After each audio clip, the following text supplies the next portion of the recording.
This is EOS with a Mandelbulb 3D tutorial on how I then, after creating the frames of the animation, then turn those into a video.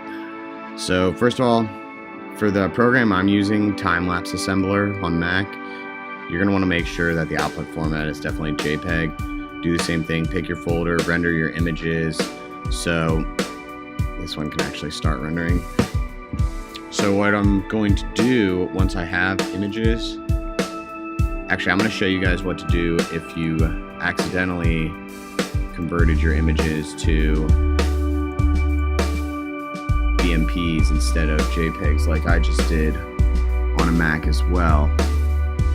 So we're looking for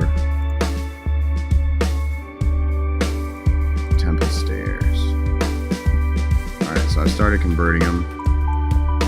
I have 450 converted to the 720 converted, but it's really easy.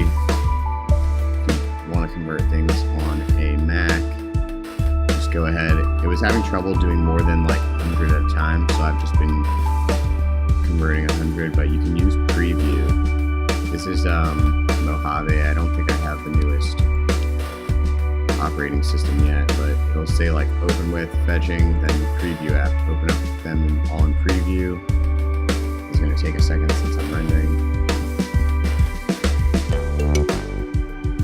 Then I'm going to select all of these images, go to File, Export Images. Over here I just clicked and did Command A.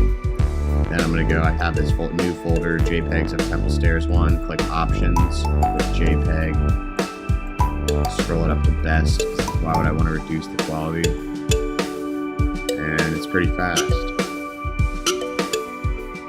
So once you have images, then you're going to open up your time-lapse assembler. It's super easy. You just find your folder, desktop, Temple Stairs, and then I'm going to want the JPEG folder that I created.